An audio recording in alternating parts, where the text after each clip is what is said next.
한 주간 평안하셨습니까? 예배분들과 한 주간 평안하셨습니까? 서로 인사 나눕시다. 지난 한 주간은 온통 한강 작가의 노벨상 수상 뉴스로 한국 사회가 떠들썩했었습니다. 우리나라 사람으로 최초로 노벨 문학상을 타게 되었으니 월드컵 4강 신화 때와 견줄 만한 경사라고 생각이 듭니다. 그렇지 않다는 분들도 계시는데 뭘 모르고 하는 분들이에요. 인터넷이나 TV를 통해서 그녀에 대한 많은 기사들이 쏟아져서 그녀에 대해 전에 몰랐던 사람들도 어느 정도는 알게 되었습니다. 솔직히 말씀드리면 처음 제가 한강이라는 이름을 들었을 때 그냥 한강인 줄 알았어요.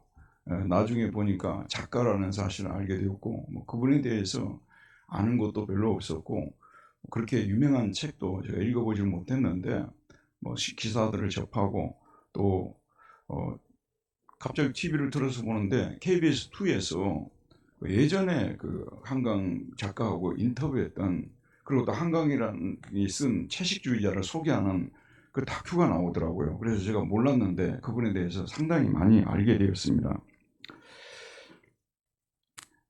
제가 이분의 그 성장 과정을 보면서 특별히 인상 깊었던 부분은 그녀가 소설가가 되도록 만든 계기였습니다. 여러분 잘 아시다시피 1980년 5월 18일 광주 민주화운동이라는 것이 시작되었지 않습니까? 근데 그게 이분의 문학하는 계기가 되었다고 그렇게 써놓았더라고요. 이분이 어디서 태어났는가 봤더니 1970년 광주 중흥동에서 태어났더라고요. 초등학교 시절에 그 광주 민주화운동을 경험했는데 참고로 제가 여담으로 말씀드리면 제가 그때 대학교 다니고 있었는데요. 제가 살던 우산동하고 중흥동이 바로 옆이에요. 예, 조금 후회가 되더라고요. 부지런히 거리 전도를 해가지고 좀 전도를 해놨으면 이때 내가 그래도 뭐라도 책이라도 한번 선물 받을 텐데 하는 생각이 들더라고요.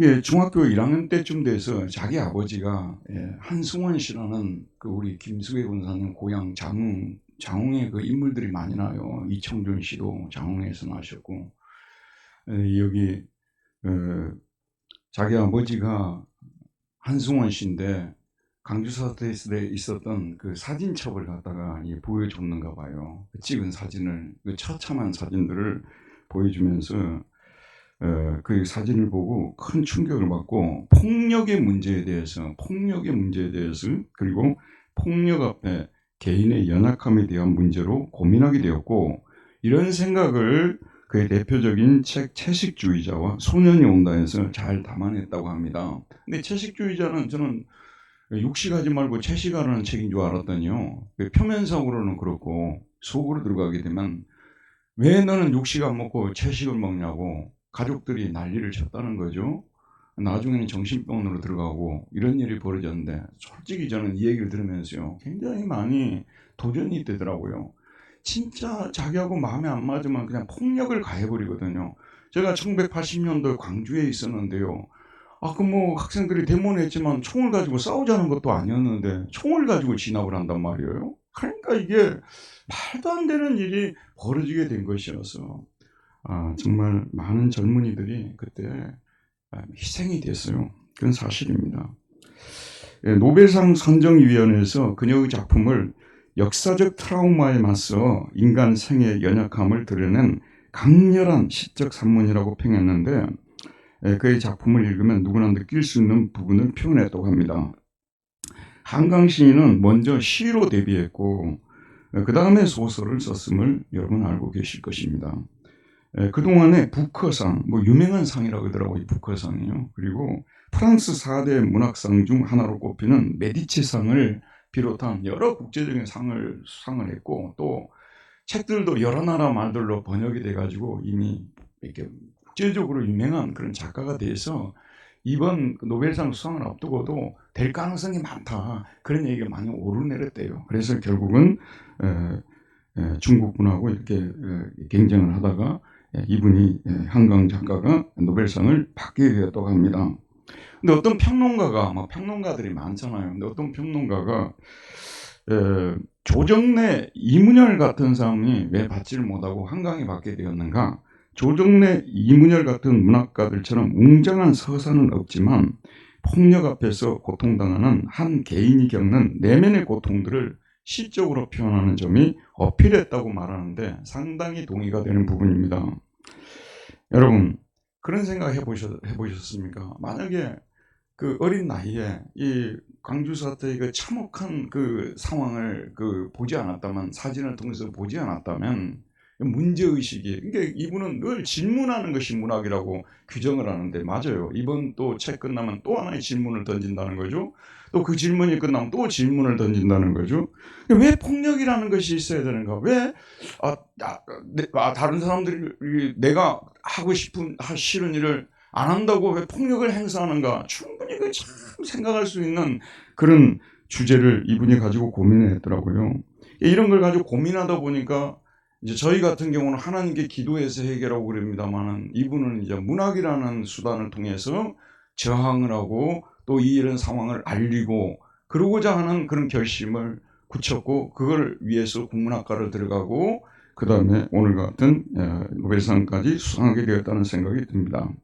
사실 위대한 문학가들 그 생애를 살펴보면요, 다 고통의 시간, 남들이 겪지 못한 특별한 고통의 경험들을 하게 됩니다. 여러분도 좋아하지만 저도 러시아의 문호 도스토옙스키를 굉장히 좋아합니다. 까라마초프 형제들을 한 3번 읽었는데, 지난번에 읽을 때는요, 그냥 이 색연필로 제가 칠을 하면서, 나이도 그만큼 들었잖아요. 60도 넘었고, 읽는데 원천지 줄칠 내용이에요. 그래서 지금 제가 쳐놓은 부분은 노트를 만들려고 해요. 얼마나 내용이 좋은지. 혹시 저희 교인들 중에서도 까라마초프 형제들 작심하고 한번 읽어봐야 된다 해서 읽어보시면, 야, 우리 그리스도인으로서 배울 점이 정말 많구나 라는 생각을 하게 될 것입니다. 근데 이분 작품도요, 시베리아 핵무소, 정치범으로 몰려가지고 이분이 시베리아 핵무소로 갔는데, 이제 처형을 하는 순간에 줄을 서가지고 있는 거예요. 그래서 줄 이렇게 처형을 하는데 자기 차례가 바로 오기 직전에 처형을 중지하라는 그런 소식이 전해져서 그야말로 기적적으로 구출을 받고 돌아오게 되어서, 이 시베리아의 수용소에서 해방되었던 이 사건이 본인에게 많은 도움이 되어서 문학의 그 동기가 되었다고 말하는 것을 보았습니다. 여러분, 우리 그리스도인들도요, 신앙 성장하는 것 보세요. 여러분, 그냥 이렇게 교회 와서 말씀 듣고 또 성경 공부하고 다 필요해요. 여러분, 교회 활동도 필요하고 다 성장이 다 필요한데요. 그러나 우리가 좀 한 단계 좀 높은 단계로 성장을 하려면요, 좀 더 지금의 상태에서 한 단계 더 나가기 위해서는 우리에게 좀 큰 고통이 다가와야 돼요. 그런 게 있어야 돼요. 그런 게 없이 편안한 가운데서 여러분, 신앙이 막 그 도약을 하고 비약을 한다는 것이 매우 어렵습니다. 그래서 성경 전체를 보게 되면 고난이라는 주제가 성경 창세기부터 요한계시록까지 가득 차 있습니다. 여러분, 가득 차 있어요. 아담 가정의 고난부터 시작해서 아브라함 가정, 이삭, 야곱, 고난 없는, 나중에 요한계시록 가게 되면 거기다 중리사니, 지옥가니, 천국가니 난리라는 장면이 나오고 있지 않습니까? 그런데 이 고난이, 하나님께서 우리에게 고난을 허락하시는 것은요, 우리를 항상 더 좋게 만들어주기 위해서, 신앙을 도약시키고 비약시키기 위해서 주시는 건데, 사실 현실로 돌아가게 되면요, 많은 성도들이 이런 고통을 선용을 하지 못해가지고, 좋게 사용을 못해가지고요, 오히려 이 고난 때문에 교회 안 나와버리는 분들도 있고요, 하나님 원망하고 사는 분들도 있고요, 오히려 신앙생활에 앞으로 못 나가는 분들도 계십니다. 근데 그러지 마세요. 이 고통을 통해서 우리는 잘만 이걸 이용한다면, 시인이 그 찬송가에서 썼던 것처럼 이 풍랑 인연을 하여서 다 빨리 갑니다 라는 말을, 우리도 이런 찬양을 드릴 수가 있다는 말씀입니다. 오늘 본문에 등장하는 시인은 고통 때문에 더 좋아진 사례들을 제시하면서 우리가 고통을 극복하는 방법을 제시하고 있습니다. 오늘 본문에 보면 고통 중에서라는 말이 히브리어로 바체르입니다. 바는 이게 뭐냐면 인이라는 뜻이에요. 체르는 환란, 고통 이렇게 번역할 수 있는데, 고통 중에서 라는 말이 여러 번 반복적으로 나오고 있습니다. 6절에 보게 되면 6절 한번 보도록 할게요. 우리 6절 같이 한번 읽어보도록 할까요? 읽는 것은 잠 깨기 위해서 읽는 거예요. 자, 6절 읽읍시다. 시작. 이에 그들이 근심 중에 여호와께 부르짖음에 그들의 고통에서 건지시고. 그 다음 13절을 또 함께 읽어볼게요.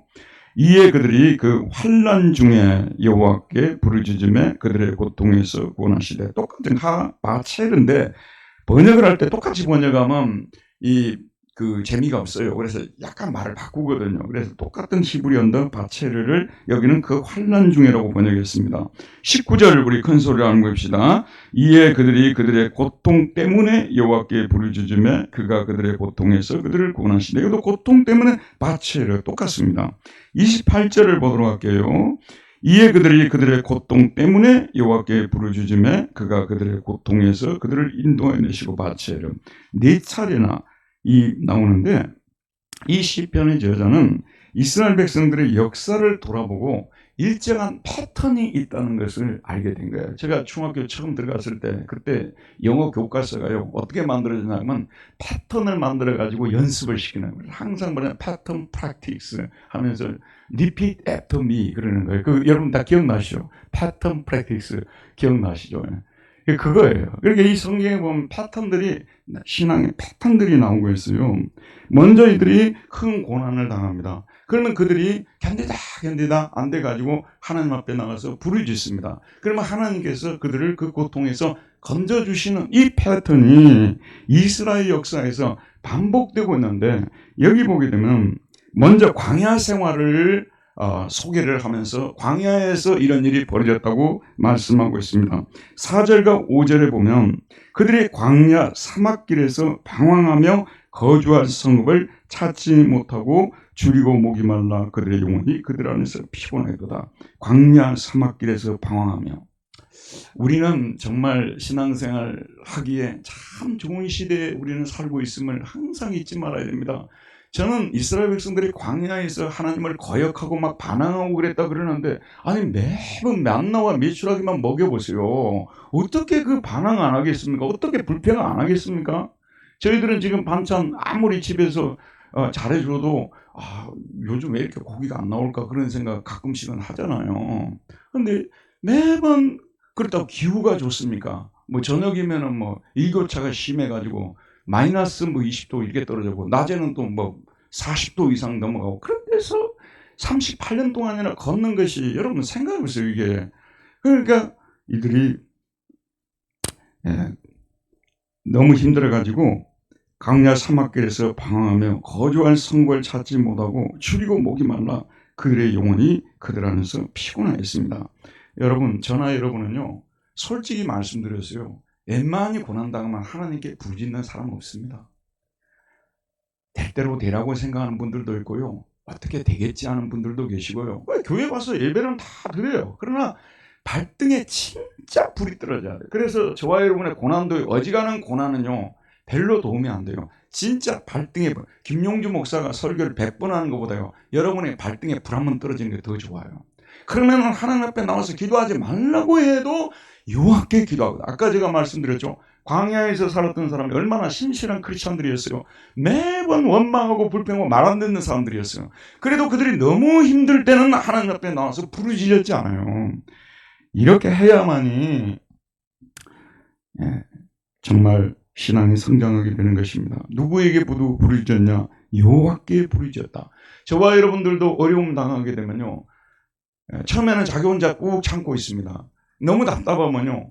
옆에 도와줄 만한 사람한테 가서 분명히 소리를 내면서 소리를 치게 돼 있어요. 도와달라고 이렇게 하게 돼 있죠. 사람이란 어떤 존재입니까? 자, 여러분 사람을 잘 알아야 됩니다.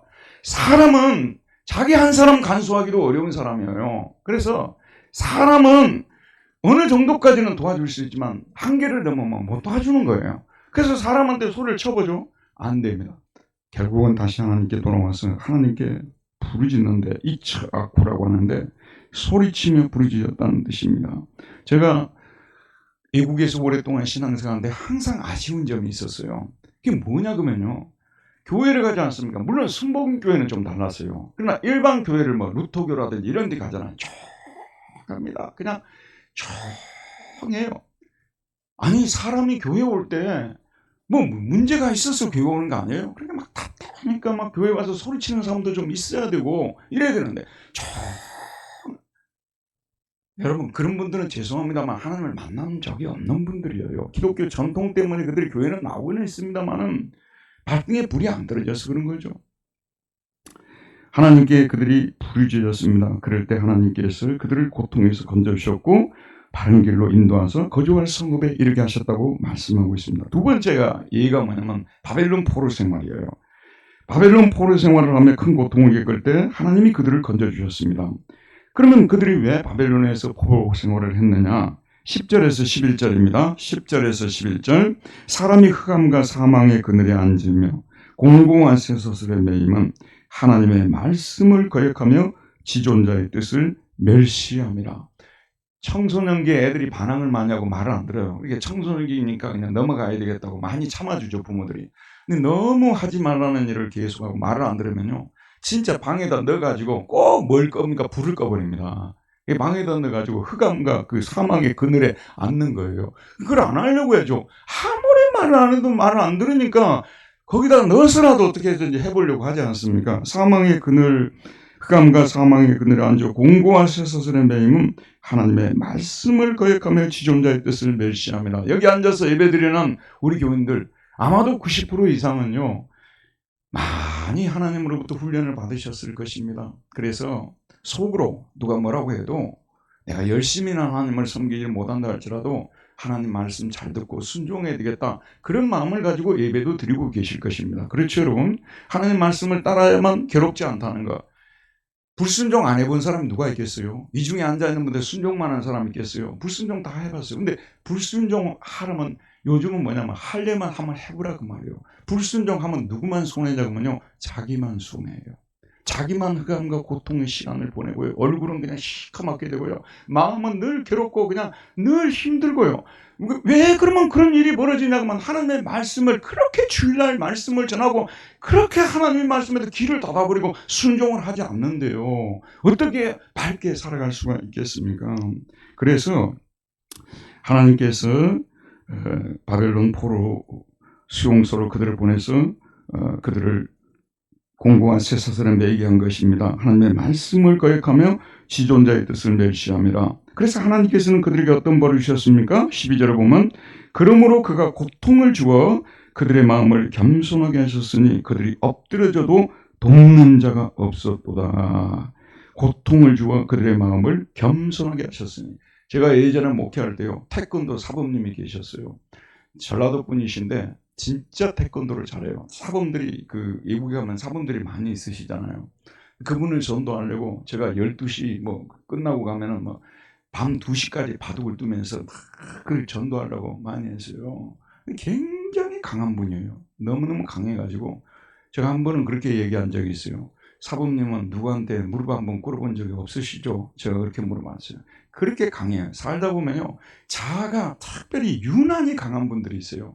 너무 강해가지고 누구에게도 무릎을 꿇지 않는데, 사람 앞에 무릎을 꿇지 않는 것은 뭐 이해가 될 수 있겠지만 하나님께도 무릎을 꿇지 않는 분들이 계십니다. 그러면은요, 하나님께 무릎을 꿇고 기도를 하지 않는, 거기서 무슨 하나님의 역사를 경험할 수가 있겠습니까, 여러분? 신앙이 어떻게 가져지겠습니까? 진보할 수 있겠습니까? 불가능한 일입니다. 그래서 하나님이 구원하고자 하는 사람은요, 이 사람이 너무 강하네. 하나님이 그 사람을 일단은 관심을 가지고 그 사람을 건지려고 하면요, 본인은 원하지 않죠. 그렇지만 하나님께서 정말 어려운 일들을 많이 일어나게 해서요, 완전히 납작 엎드리고 기도를 안 하면 안 되게끔 만들어버리는 것입니다. 그래서 오늘 말씀이 바로 그 말씀이 나온 거예요. 그러므로 그가 고통을 주어 그들의 마음을 겸손하게 하셨으니 그들이 엎드려져도 돕는 자가 없었도다. 엎드려져도 돕는 자가 없으니까 어떻게 하겠습니까? 이에 그들이 그 환난 중에 여호와께 부르짖음에 그들의 고통에서 구원하시되 흑암과 사망의 그늘에서 인도하여 내시고 그들의 얼거맨 줄을 끊으셨도다. 저희들이 항상 알고 또 입으로 고백하고도 하지만요, 솔직히 저희들은 처음에 구원받을 때부터요, 완벽한 상태에서 구원받은 사람들이 아니에요. 우리 하나님이 우리를 구원해 주실 때 우리가 얼마나 신실하지 못하고요, 얼마나 악한 존재이고 얼마나 불순종을 잘하는 사람들인가 알고 선택을 한 거예요. 그래서 그 뒤로 우리가 계속 불순종하고 하나님 앞에 이렇게 말도 안 듣고 그랬지 않습니까? 그런데도 참 놀라운 은혜가 뭐냐면요, 그런 우리지만 하나님께서는 우리를 떠나지 않으시고 끝까지 우리를 구원해 주시는 거예요. 아니, 제가 특별히 초신자 때 이런 경험을 많이 했어요. 지금보다 초신자 때요. 초신자 때는 뭘 잘 못 끊고 그러잖아요. 세상 가든 못 끊고 막 이러잖아요. 하다만 밖에 가면 또 죄 짓고 교회 오는 거예요. 근데 또 회개하면 또 눈물이 나요. 또 하나님이 또 용서해 주는 거예요. 그런 경험을 많이 했습니다. 저와 여러분이요, 어느 정도는 뻔뻔할 필요가 있습니다. 우리는 완벽해서 하나님 앞에 나오는 분들이 아니거든요. 하나님 앞에 우리가 죄를 지으면 부끄럽게 여기고 하나님 앞에 우리가 뉘우치고 회개하면 하나님께서 또 건져주시는 겁니다. 이게 이스라엘의 역사를 보면서 우리가 위로를 받을 수 있는 분들이, 위로를 받을 수 있는 근거가 되는 것이죠. 그래서 그들이 그 환난 중에 여호와께 부르짖음에 그들의 고통에서 구원하시되 흑암과 사망의 그늘에서 인도하여 내시고 그들의 얽어맨 줄을 끊으셨도다.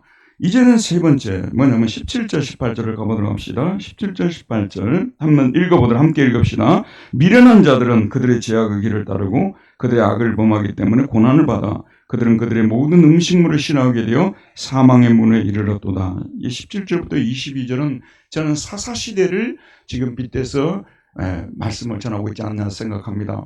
사사시대가 참, 여러분이 오늘 돌아가서 사사기를 읽어보시기 바랍니다. 진짜 우리가 읽으면서도 욕이 나와요.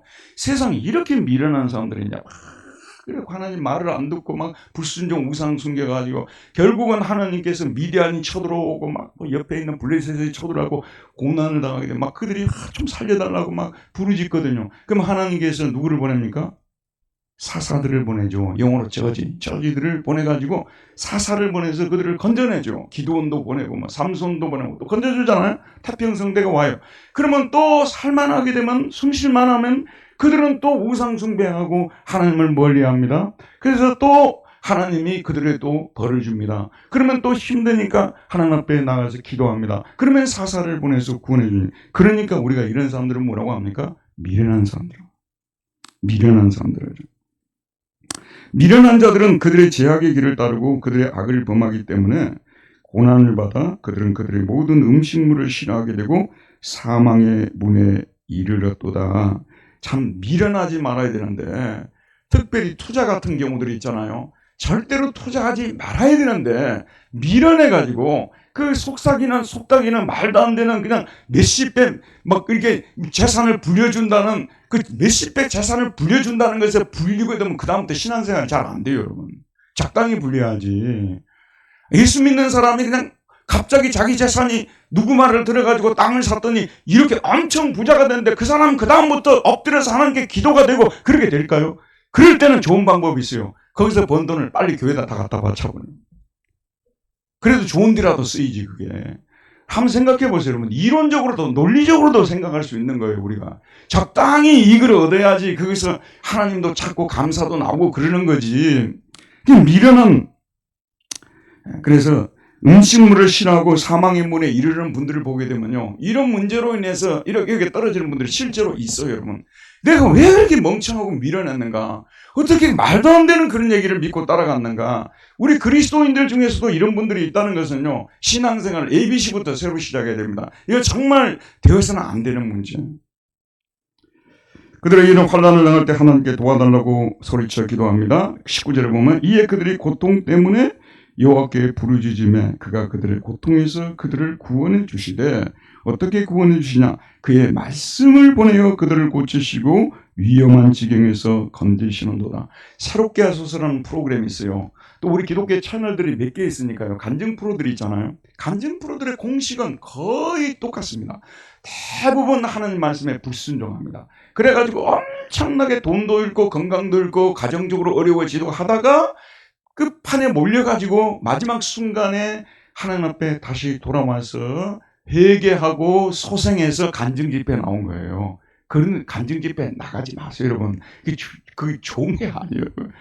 처음부터 순종 잘하면 그게 나갈 필요가 뭐 있냐 그 말이에요. 계속 불순종하고 하다가, 하나님께서 이스라엘 백성들이 고통스러워 부르짖을 때요, 사사들을 보내서 말씀을 그들에게 줍니다. 그리고 또 선지자들이 활동하던 시대에는 이사야나 에레미야나 이런 선지자들 통해서 말씀을 보내서 그들을 건져주십니다. 지금도 마찬가지입니다. 이런 흑암과 절망이 안 돼. 그리고 또 참 이게 역설적인 건데요. 들어보세요, 여러분. 참으로 이것이 패러독스인데, 이 하나님의 말씀은 또 뭐냐면 사업하다 망하고 병들어서 고통당하고 인생이 너무 힘든 사람에게만 이게 또 효력을 일으켜요. 편안한 사람들한테 별일 없이 그냥 예배드리러 오는 분들은 말씀이 있으나 없으나 똑같은 거죠. 죄송합니다만. 아니 뭐 제가 여러분 성경에 없는 뭐 별 말씀을 전합니까? 집에서 읽어도 되는 말씀 전하지 않습니까? 근데 어떤 날은 밤새 잠을 이루지 못했어요. 너무 고통스럽고 괴로워하고 뒤척이다가 교회에 나왔는데 목사님이 어떻게 나들으라고 이런 말씀을 준비해 놓았을까? 이런 때가 있다 그 말이에요. 저는 하나님께서 사용하시는, 우리를 구원하기 위해서 사용하는 방법은요, 고난입니다. 만약에 이 고난이라는 것이 없었다면 우리 지금까지 신앙생활 다 이어오지 못했어요. 진즉 탈락해버렸어요. 고난이 있기 때문에 그래도 하나님 앞에 나오고 말씀도 들어오는 거예요. 언제 저와 여러분에게도 말씀이 가장 잘 들어오던가요? 힘들고 어려울 때 말씀이 들어와가지고 말씀을 읽지 말라고 해도요, 읽어요. 그러나 나는 더 좋은 신앙생활을 여러분에게 첨가합니다. 그게 뭐냐면요, 특별히 어려운 일이 없어도 항상 하나님의 말씀을 가까이 하는 사람들이 되어야 돼요. 저희 교회에서 우리 성경 읽기 표를 가지고 성경 읽기를 하는데요, 왜 이런 걸 하냐고면요, 인간이기 때문에 이런 거예요. 우리 인간이 얼마나 하나님과 관계에서는 소홀히 해버리냐고 말이에요. 누구하고 약속이 잡히잖아요. 막 지키려고 막 옷도 따듬어 입고 막 돈 준비하고 뭐 하고 다 정성스럽게 나가요. 하나님과 관계된 문제는요, 매일 주님께 나가야 된다는 그런 의무의식도 없어요. 나가고 싶으면 나가고 안 나가고 싶으면 안 나가고 성경 읽고 싶으면 읽고 안 읽고 싶으면 안 읽고 가요. 여러분, 우리가 그렇게 간이 부은 사람들이에요. 그래서 저는 제일 좋은 그리스도인들은요, 힘든 일이 없어도 예배에 열심히 나오고요, 힘든 일이 없어도 성경을 펴서 그날 읽을 성경의 분량은 읽고 그날 하나님께 드릴 기도는 드리고, 나는 이런 그리스도인이, 우리 교인들 다 이런 그리스도인들이 되었으면 좋겠습니다. 자, 말씀을 보내서 그들을 구원하셨다. 그 다음에 이제 마지막 부분입니다. 이 네 번째는 뭐냐면 23절부터 오늘 우리가 읽은 32절 말씀인데, 이건 뭐냐면 배들을 바다에 띄우며 큰 물에서 일을 하는 자는 여호와께서 행하신 일들과 그의 기이한 일들을 깊은 바다에서 보나니, 이건 선원들 문제를 지금 얘기를 하고 있는데, 얼른 보게 되면 선원들의 문제를 지금 터치하는 것처럼 보입니다. 그렇지 않습니다. 잘 들어보세요. 저는 이것이 메타포, 은유라고 생각해요. 성경 전체를 다 이렇게 살펴보게 되면 우리 그리스도인들이 바다에서 일하는 선원과 같은, 어부와 같은 사람들아, 우리 인생이 그런 거라는 것을 은유적으로 저는 이 말씀들 속에 담았다고 저는 생각이 들거든요. 그래서 인생이라는 바다에 배들을 띄우며 큰 물에서 일을 하는 자는 여호와께서 행하신 일들과 그의 기이한 일들을 깊은 바다에서 보나니, 여호와께서 명령하신 즉 강풍이 일어나 바다 물결을 일으키는도다. 이 부분은요, 앞에 세 부분하고 좀 달라요. 여기 강풍이 일어난 것은 자기들의 죄 때문에가 아니고요, 하나님께서 일부러 어떤 의도를 가지고 강풍을 일어나게 한 거예요. 이 우리 신앙생활에도 이런 일이 일어납니다. 내가 주일 성수도 잘하고 하나님께 드릴 것도 드리고 남에게 나쁜 짓 하지 않고 신앙생활 요즘 특별히 잘한다고 생각할 때 갑자기 강풍이 불어요. 강풍이 지금 TV를 통해서 미국 플로리다 주에서 뭡니까? 허리케인입니까? 뭐 T로 당하는 거 있잖아요. 그런 바람이 지금 불어가지고 어마어마하게 지금 피해가 많은 거 여러분 보고 계시죠. 근데 강풍을 뭐 그 사람들이 예상하고 있었겠어요? 갑자기 불어온 거 아니겠습니까? 우리 인생의 신앙생활을 잘할 때 갑자기 요백에 불어왔듯이 강풍이 불어올 수가 있는 거예요. 근데 그거는 뭐냐면 하나님이 우리에게 더 좋은 것들을 주시기 위해서 의도를 가지고 강풍을 불도록 허락하시는 것입니다. 어쨌든 강풍이 왔기 때문에 바다 물결이 일어나게 되는 거죠. 그들이 하늘로 솟구쳤다가 깊은 곳으로 내려가나니 그 위험 때문에 그들의 영혼이 녹는도다. 그제 제가 백운호수를 산책을 했어요. 혹시 여러분 산책하고 싶으신 분들은 백운호수가 참 좋습니다. 제가 최애 산책 코스가 됐어요. 거기 가면요, 보트가 있어요. 보트 있죠. 이게 기계로 쌩 달리는 보트도 있고, 그 다음에 이렇게 저어가지고, 발로 이렇게 저어가지고 하는 보트도 있는데, 저희 집사람한테 그랬어요. 난 저것도 안 타고 싶다고. 바다에서 컸기 때문에 진짜 바다를 너무 무서워하는 거예요. 상상 이상으로 제가 무서워해요. 바다는 여러분, 갑자기 어떤 일이 날지 꿈에도 모르는 거예요. 갑자기 바람이 불어와요. 이게 그렇게 아주 기분 좋게 그냥 노래 부르고 가다가 완전히 폭풍에 막 휩싸이고, 그 다음에 파도가 막 올라와갖고 물결이 막 바닷속으로 들어와요. 안 해보셨죠, 여러분? 직접 해봐야 돼요. 그러면 배에 있는 사람들이 어쩌는 줄 아십니까? 모두가 달려들어가지고 바가지를 다 들어요. 그래가지고 들어오는 물을 빨리 밖으로 퍼내야 돼요. 그렇지 않으면 배가 가라앉아 버리니까요. 이런 일을 저는 당해본 적이 있기 때문에, 그것도 한두 번 당해본 것이 아니라 여러 번 당해봤기 때문에 진짜 바다를 무서워합니다. 이게 정신이 혼미해진다는 말 딱 맞아요. 그들이 이리저리 구름에 취한 자같이 비틀거리며 그들의 모든 지각이 혼돈 속에 빠지는도다. 살아가면서 우리가 너무 심한 어려움을 당하잖아요. 오늘 내가 무슨 일을 했지? 누구 만나기로 했던가? 그것도 잊어버려요. 왜냐하면 자기 정신이 지금 혼미한 상태가 되어버리니까. 이 정도 당해야 진짜 고통이에요. 그냥 웬만한 고통은요, 그냥 스케줄 다 기억할 수 있어요. 그러나 너무 심한 고난을 당하게 되면 이렇게까지 혼미에 빠질 정도가, 혼돈 속에 빠지는 정도가 되는 것입니다. 자, 여러분, 요나서에서 우리가 볼 수 있듯이 어떻게 해야 되겠습니까? 하나님께 부르짖어야 되겠죠. 이에 그들의 고통 때문에 여호와께 부르짖으며 그가 그들의 고통에서 그들을 인도하여 내시고 광풍을 고요하게 하사 물결도 잔잔하게 하시는도다. 그들이 평온함으로 말미암아 기뻐하는 중에 여호와께서 그들이 바라는 항구로 인도하시는도다. 여기 앉아 계신 분들은 정말 이런 체험을 많이 했을 거예요. 갑자기 불어닥친 광풍으로 인해서 정신을 못 차리거든요. 그래도 하나님께 기도해야 되겠다는 생각으로 성경 읽고 기도하고요, 예배 모임에 참여하고 하잖아요. 놀랍죠, 여러분. 그렇게 어마어마한 일들이요, 도저히 수습이 되지 않을 것 같은 그런 문제가 갑자기 이렇게 조용히 수습이 되면서 나중에 보니까 다 수습이 되고, 그와 동시에 내 마음이 아주 평화로워지고, 심지어는 강풍이 일어나기 전에 내가 이런 것들이 좀 이루어졌으면 좋겠다는 그런 일까지도 이루어져 있는 그런 역사를 경험하게 되는 거예요. 지금은 예전에 비해서 강풍이 다가올 때 그렇게 많이 두려워하지 않습니다. 예전에는 강풍이 다가오면요, 가정적으로나 교회적으로 다가오면요, 숨을 못 쉬었거든요. 그냥 밥도 그냥 이렇게 잘 안 넘어가고 잠도 잘 안 오고요, 막 그런 힘든 시간이 많은데 요즘은 그렇지는 않습니다. 왜냐하면 하나님께 나아가서 조용히 기도하고 말씀 보고 이렇게 하다 보면 마음의 평화가 와요. 마음의 평화가 온과 동시에 시간이 좀 지나면 그 어려운 문제들이 다 해결이 되어 있어요.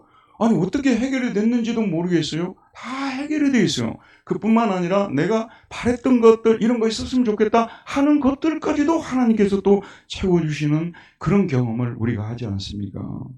여러분, 우리가 여기 보면 예전 성경에서는 소원의 항구로 인도하시는도다. 조용히 항해를 하다가 보니까 항구로 들어가는데 자기가 원했던 항구로 들어가더라고 말. 원래 가고자 했던 항구로 들어가더라고 말.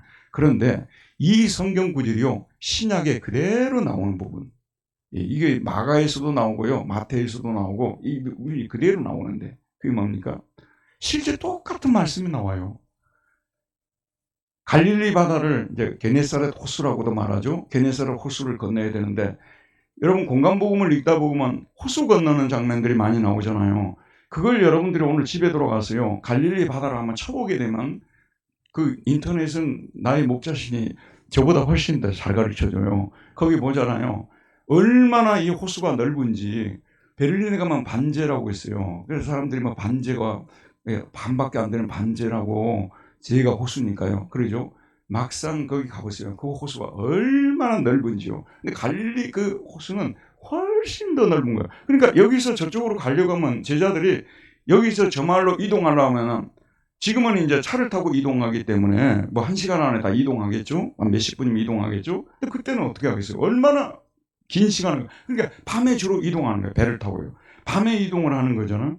근데 갑자기 풍랑이 일어나게 된 거죠. 그것도 광풍이 일어나고 미친 바람, 회오리 바람 아닙니까? 그렇게 되다 보니까 제가 아까 금방 말씀드렸다시피 그냥 이 배가 그냥 이리저리 흔들리고 그 다음에 또 파도가 막 이렇게 높아지면서 물결이 들어오고 해서 제자들은 갈릴리 바다의 베테랑 어부들 아니었습니까? 베테랑 어부들이죠.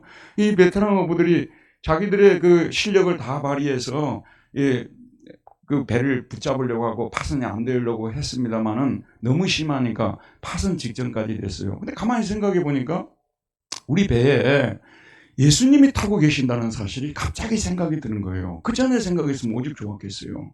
빨리 예수님에게 가니까 예수님 고물에서 주무시고 계셨다고 하잖아요.